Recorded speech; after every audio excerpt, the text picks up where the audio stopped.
I think that his quote of "I'm actually pretty adamant about the whole God thing," if that's not on a T-shirt, it should be, It because should be. Adam's big quote, "I reject your reality and substitute my own." Mm-hmm. I've seen lots of people wearing that T-shirt. I've seen him wearing that T-shirt. Yeah. And that's definitely a catchphrase, but I think I'm actually pretty adamant about the whole God thing is right up there with it.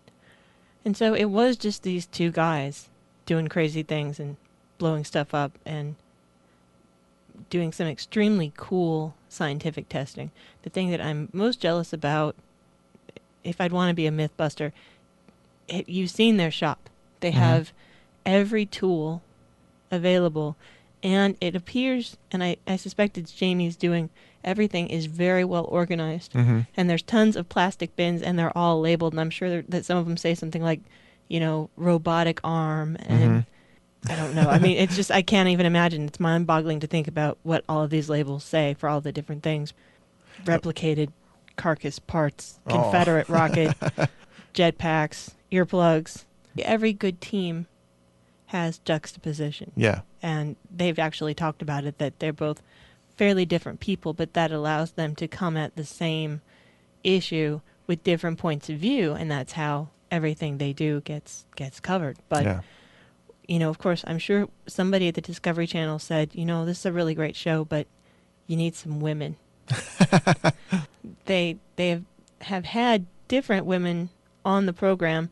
Their folklorist is Heather Joseph Witham, and Jess Nelson, she was one of those girls on the team for the small scale build off, and she's been on the show a few different times.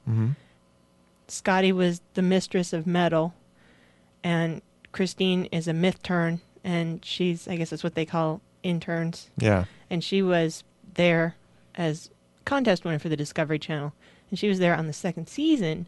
But the girl that we're all talking about is who? Kari. Yeah. You just say it like that, Kari. The first time you saw Kari Byron on the Mythbusters, what did you say? She's hot. Well, yeah, I'm pretty sure that's... I think that's what I said. Because she was doing some really cool stuff, and it's like, and she's being smart, and... Yeah, she was at DragonCon too, and yeah, we missed her. I know. She's a vegetarian. She has a pierced tongue. Yes. She's a fun dresser. And she is actually a student of film and sculpture. Oh, that makes sense. Yeah, I think actually Kari qualifies as a skeptic.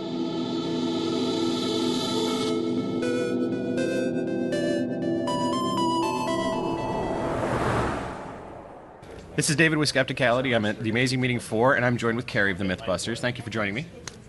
Thank you for interviewing me. What's been your favorite part so far?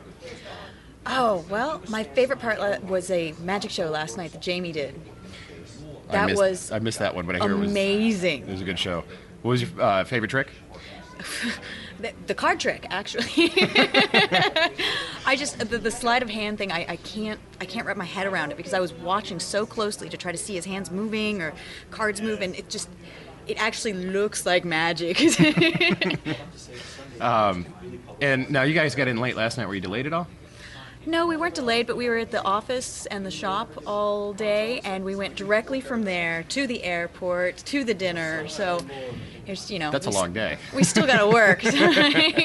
And when are you guys leaving? In about an hour. In about an hour, you're taking off? I'm not wearing a watch. I'm looking at my wrist for some reason. I have to ask, since the show kind of blew up the way it did, how long does it take when you walk down the street before somebody asks you about something you've blown up? It happens a lot more in airports than it actually does in hometown. The only place where people actually approach me is hardware stores and the Home Depot. For real.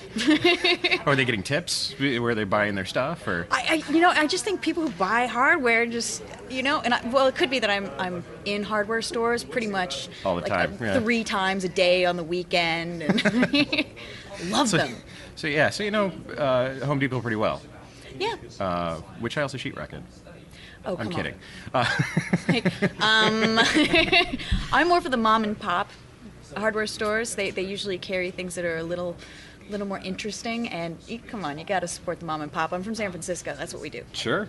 That sounds good to me. Now, Buster's been rebuilt. I saw that episode.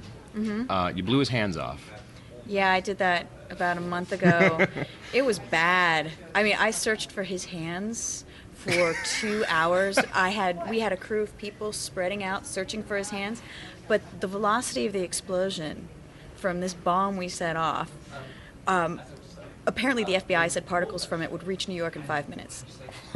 And so his hands were not to be seen. I spent the entire week actually reconstructing some steel wrists that would turn just like a... Twist like a human. Twist like a human wrist. And I cast Tori's hands in stuff called dragon skin. Yeah. So he actually has very realistic looking hands now. Now you're going to do the feet and the face? Well... or are you just going to wait to blow them off? Well, part of our little gag there is to try to keep as many original parts as possible on him. So we are actually down to the face, which I strap on to a new head. It's like Leatherface. Oh, it looks so Silence of the Lambs. It's so scary. And his feet, which are, I probably shouldn't have even saved those because I had to stitch them together. They're kind of mangled up in all sorts of directions. Have you been contacted by anyone about dummies' rights? Movements, angry about the abuse you put him through? That's haven't what was done that. What was the favorite damage that you've done to him? The favorite experiment that did the damage? You know what? I personally don't really like doing damage to him because I've taken this inanimate object off as sort of a friend. I don't know why, but I would have to say one of the most horrifying things to see was him going down an elevator shaft. I remember that episode. Crashing to the bottom and trying to dig him out. Now, this was an abandoned building in Oakland, and we had spent about a day going through rats and old food, and there were hypodermic needles, and like just shoveling that out of there just so that we could start this experiment. So when Buster came down in this huge calamity and made more rubble, like you just didn't know what you were getting into. We were in full Tyvek suits. We had, the frisk with no risk kind of gloves, full hazmat the whole outfit. bit. Full Nice. bit. Nice. And how often do you have to wear that at work? Whenever we're doing fiberglassing or that sort of thing. So I'd say probably about twice a block. Nice. Maybe 4 times a season. How, who thought up the brilliant idea to light off the rocket inside? I have to ask. Well, because the general reaction of friends that I have is that, the emails are sent back and forth. What the f*** were you thinking? Yeah, we ask ourselves that quite often. I believe our executive producer was the one that decided Nice. It would be a good idea. Nice. But I didn't hear any objections. I did not hear any. And who got in trouble for it? Well, I think the wrath came down when OSHA and the fire department watched the episode and went, are they doing that inside? Did you actually get contacted by OSHA? Maybe. Oh, great. Nice. Well, thanks for sitting with me for a few minutes. And once again, Kari, Mythbusters. Thank you. Thank you very much. I enjoyed it. This is Joe Murphy from the Dragon Page, and you're listening to Skepticality with Derek and Swoopy. Now, if you excuse me, I'm late for my numerology lesson.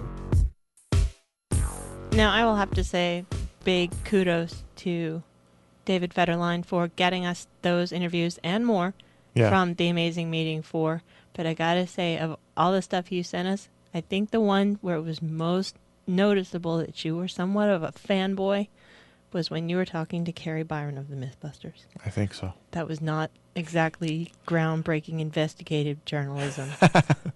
But I bet you were just a little bit distracted. Well, you know what? I remember earlier this year at DragonCon when we thought we were going to get to interview her. Yeah. You were nervous as well. Well, I get nervous when I interview anybody. I know. So The Amazing Meeting 5 is going to be really interesting. I know. I don't expect that I'll necessarily be able to do much better than dear old David, but we'll see. But you always come through at the end. Like when you're doing it, you're fine. Well, mostly because I just really block it out. No. There's. I mean, it's true because the people we're talking to are interesting people and people I admire and people whose work I'd studied and read and are